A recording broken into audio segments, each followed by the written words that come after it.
यह कहानी एक सच्ची घटना पर आधारित है। इस कहानी में 3 लोगों ने एक ऐसी जेल को ब्रेक किया जिसमें जाने के बाद आज तक कोई जिंदा वापस बाहर नहीं आया था।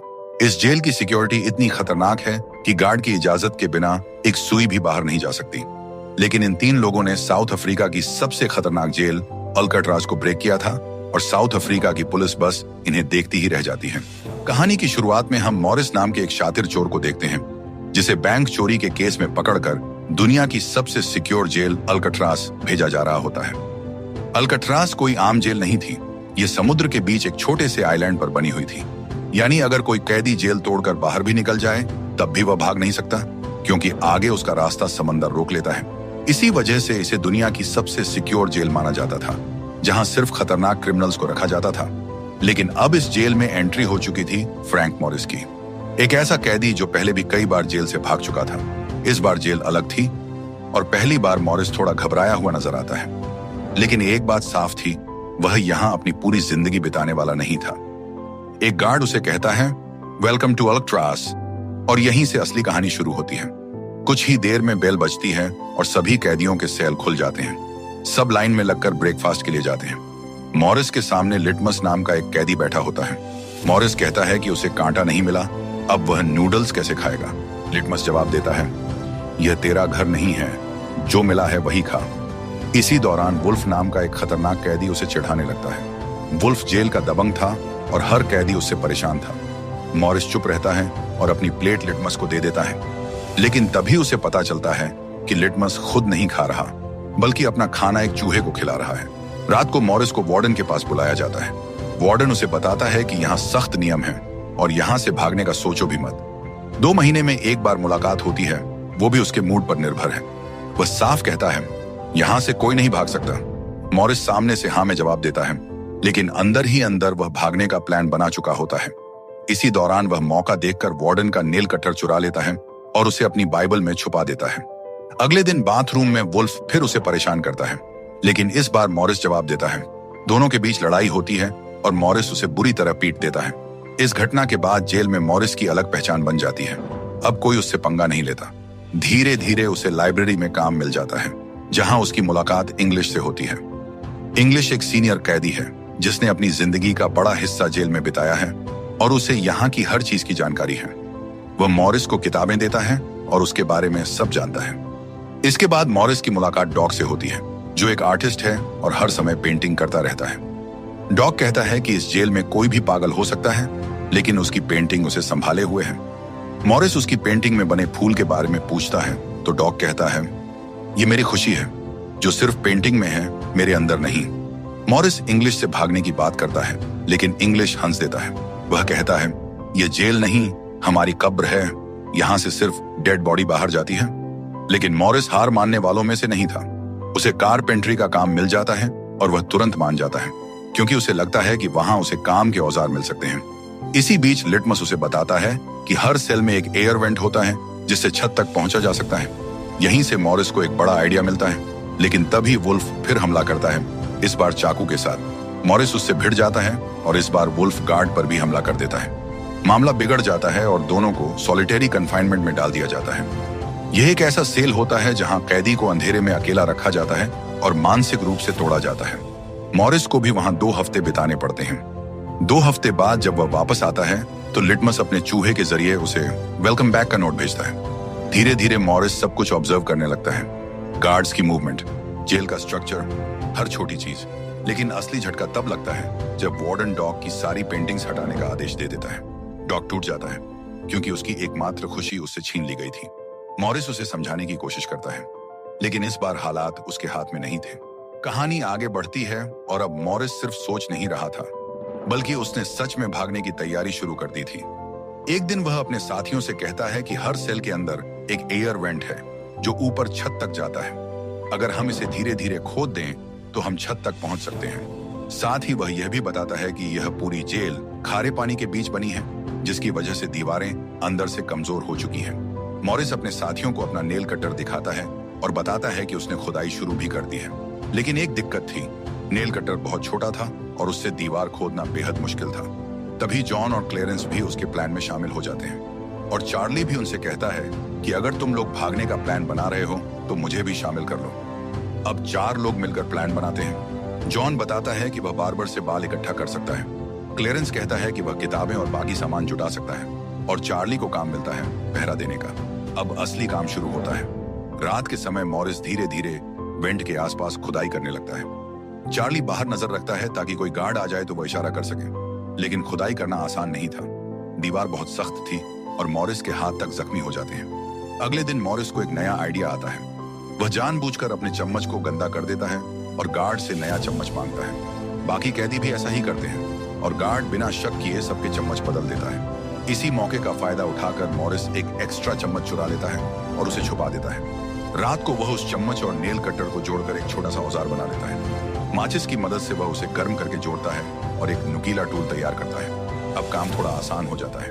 वह हर रात थोड़ा थोड़ा करके दीवार खोदता है और जो मलबा निकलता है उसे चुपचाप बाहर फेंक देता है ताकि किसी को शक न हो। एक रात पहरा देते वक्त चार्ली की आंख लग जाती है और तभी एक गार्ड वहां आ जाता है, लेकिन किस्मत से इंग्लिश बीच में आकर गार्ड का ध्यान भटका देता है। मॉरिस तुरंत काम रोककर अपने बेड पर लेट जाता है और गार्ड को कुछ भी शक नहीं होता।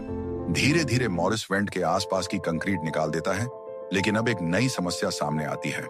वेंट के साथ लगे हुए स्क्रू, उन्हें काटने के लिए एक तेज औजार चाहिए था। अगले दिन कारपेंट्री के काम के दौरान मॉरिस एक शार्प मेटल चुरा लेता है। जब वह बाहर निकलता है तो मेटल डिटेक्टर बज उठता है। गार्ड उससे मेटल ले लेता है और उसे चेक करके जाने देता है। लेकिन असली खेल यह था, मॉरिस ने 2 मेटल चुराए थे। एक उसने दिखा दिया और दूसरा अपने जूते में छुपा लिया। रात को उसी मेटल से वह वेंट के स्क्रू काट देता है। अब रास्ता लगभग खुल चुका था। अब अगला काम था गार्ड्स को धोखा देना। इसके लिए उन्होंने डमी हेड बनाने का प्लान बनाया। चार्ली गार्ड से पेंट ले आता है, जॉन बाल इकट्ठा करता है, क्लेरेंस किताबें लाता है और मॉरिस कंक्रीट और कागज से एक नकली सिर बनाता है। वह उसे इस तरह तैयार करता है कि दूर से बिल्कुल असली लगे। साथ ही वह कार्डबोर्ड से एक नकली दीवार भी बनाता है ताकि सुरंग छुपी रहे। एक रात मॉरिस अकेले ट्रायल करता है। वह अपने बेड पर नकली सिर रखता है, कंबल उड़ाकर उसे असली जैसा दिखाता है और खुद सुरंग से बाहर निकल जाता है। वह पाइप पकड़कर धीरे धीरे छत तक पहुंचता है, लेकिन वहां एक बड़ी समस्या सामने आती है। ऊपर एक लोहे की ग्रिल लगी हुई थी जो बहुत ऊंचाई पर थी और उसे पकड़ना मुश्किल था। इसी बीच एक गार्ड नीचे चार्ली से सवाल करता है कि मॉरिस जल्दी कैसे सो गया। चार्ली किसी तरह बात संभाल लेता है और गार्ड को शक नहीं होता। अगले दिन मॉरिस अपने साथियों को बताता है कि छत तक पहुंचना संभव है, लेकिन ग्रिल को हटाना होगा। जॉन कहता है कि वह भी तैयार है और आज रात वह भी ऊपर आएगा। अब कहानी उस मोड़ पर पहुंच चुकी थी जहां से वापसी का कोई रास्ता नहीं था। मॉरिस और उसके साथी अब प्लान के सबसे अहम हिस्से पर काम करने वाले थे, छत पर लगी उस लोहे की ग्रिल को हटाना। उसी रात मॉरिस और जॉन अपने अपने वेंट के रास्ते से निकलकर ऊपर छत तक पहुंच जाते हैं। जॉन नीचे खड़ा होकर मॉरिस को सहारा देता है और मॉरिस किसी तरह उस ग्रिल को पकड़ लेता है, लेकिन जैसे ही वह उसे हिलाने की कोशिश करता है उसे समझ आ जाता है कि यह काम इतना आसान नहीं है। ग्रिल पूरी तरह वेल्ड की गई थी और उसे निकालने के लिए किसी मशीन की जरूरत थी। अगले दिन म्यूजिक रूम में सभी कैदी अपने अपने इंस्ट्रूमेंट्स बजा रहे होते हैं। इसी दौरान मॉरिस की नजर एक छोटे से पंखे पर पड़ती है। उसी वक्त उसके दिमाग में एक नया आइडिया आता है। वह चार्ली से कहता है कि किसी तरह इस पंखे को यहां से बाहर निकालना होगा। चार्ली बड़ी चालाकी से उस पंखे को अपने इंस्ट्रूमेंट बॉक्स में छुपा लेता है। गार्ड्स बॉक्स की चेकिंग भी करते हैं, लेकिन उन्हें कुछ नहीं मिलता और चार्ली आसानी से निकल जाता है। जैसे ही पंखा मॉरिस के पास पहुंचता है वह उसे खोलकर उस पर काम करना शुरू कर देता है। कई घंटों की मेहनत के बाद वह उस पंखे से एक छोटी ड्रिल मशीन तैयार कर लेता है। अब उनके पास वह चीज थी जिससे ग्रिल को काटा जा सकता था। रात होते ही मॉरिस और चार्ली छत पर पहुंचते हैं और धीरे धीरे ग्रिल को काटना शुरू करते हैं। ड्रिल मशीन की आवाज काफी तेज थी, जिससे गार्ड्स को शक होने का खतरा था। जैसे ही आवाज बढ़ती है गार्ड्स ऊपर आने लगते हैं, लेकिन किस्मत से मॉरिस जल्दी से ग्रिल का एक हिस्सा काट देता है और मशीन बंद कर देता है। गार्ड्स ऊपर तक आते आते रुक जाते हैं और आवाज बंद होने के कारण वापस लौट जाते हैं। अब उनके पास रास्ता खुल चुका था। तीनों जानते थे कि अब बस सही समय का इंतजार करना है। उन्होंने तय किया कि मंगलवार की रात वह इस जेल से भागने की कोशिश करेंगे। अगले दिन मूवी हॉल में सभी कैदी फिल्म देख रहे होते हैं। इसी बीच मॉरिस, जॉन और क्लेरेंस धीरे धीरे अपनी बात करते हैं। वे कंफर्म करते हैं कि वेंट तैयार हैं, डमी हेड तैयार है और रेनकोट्स भी तैयार हैं, जिनसे वे बोट और लाइफ जैकेट बनाएंगे। सब कुछ अब प्लान के मुताबिक चल रहा था। अगली सुबह एक छोटी सी घटना होती है जो सबके अंदर गुस्सा भर देती है। मॉरिस टेबल पर डॉग का दिया हुआ फूल रखता है। वार्डन वहां आता है और उस फूल को कुचल देता है। ये देखकर लिटमस को बहुत गुस्सा आता है और वह वार्डन पर हमला कर देता है। लेकिन अचानक उसे हार्ट अटैक आ जाता है और वह वहीं गिर जाता है। यह घटना सबको अंदर से हिला देती है। अब मॉरिस और उसके साथी फैसला कर लेते हैं, आज रात ही भागना है। रात होते ही मॉरिस इंतजार करता है कि गार्ड्स का पहरा थोड़ा ढीला हो जाए। तभी इंग्लिश उससे मिलने आता है और उसे किताबें देता है। मॉरिस उससे आखिरी बार हाथ मिलाता है। इंग्लिश समझ जाता है कि आज कुछ बड़ा होने वाला है, लेकिन वह कुछ नहीं कहता। लेकिन तभी एक बड़ा खतरा सामने आता है। अचानक वार्डन मॉरिस के सेल की तलाशी लेने पहुंच जाता है। मॉरिस घबरा जाता है क्योंकि इतने महीनों की मेहनत अब पकड़ी जा सकती थी। गार्ड सेल के हर कोने को चेक करते हैं, लेकिन मॉरिस ने अपना काम इतनी सफाई से किया था कि उन्हें कुछ भी शक नहीं होता। सुरंग के सामने लगा नकली कार्डबोर्ड उन्हें बिल्कुल असली दीवार जैसा लगता है और आखिरकार वार्डन वहां से चला जाता है। लेकिन जाते जाते वह एक आदेश देता है, मॉरिस का सेल बदल दिया जाएगा। इसका मतलब था कि अगर आज रात प्लान नहीं हुआ तो सब खत्म। उसी दिन वुल्फ फिर मॉरिस को धमकाता है कि आज उसकी आखिरी रात है। मॉरिस हल्के से मुस्कुराता है और कहता है, हाँ, आज आखिरी रात है। लेकिन उसका मतलब कुछ और होता है। अब वह रात आ चुकी थी जिसके लिए मॉरिस और उसके साथियों ने महीनों तक तैयारी की थी। चारों अपने अपने सेल में तैयार बैठे थे। जैसे ही सही समय आता है, मॉरिस, जॉन और क्लेरेंस अपने अपने बेड पर नकली सिर रख देते हैं और कंबल से उन्हें ढक देते हैं ताकि गार्ड्स को लगे कि वे सो रहे हैं। फिर वे धीरे धीरे वेंट के रास्ते बाहर निकलते हैं और ऊपर छत पर पहुंच जाते हैं। लेकिन यहाँ एक बड़ा ट्विस्ट होता है। चार्ली, जो उनके साथ भागने वाला था, आखिरी वक्त पर डर जाता है। वह अपने सेल में ही रुक जाता है।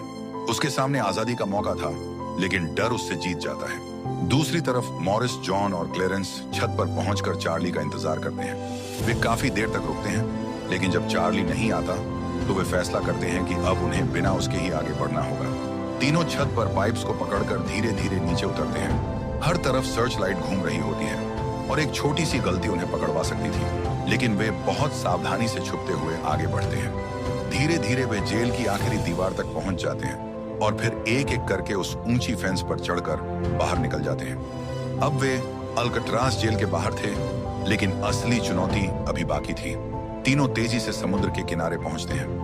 अब उन्हें रेनकोट से बनाई गई अपनी ट्यूब बोट को तैयार करना था। वे रेनकोट में मूंग से हवा भरने लगते हैं। ये काम आसान नहीं था और इसमें काफी समय लग रहा था, लेकिन उनके पास कोई दूसरा रास्ता भी नहीं था। आखिरकार काफी मेहनत के बाद वे बोट को तैयार कर लेते हैं।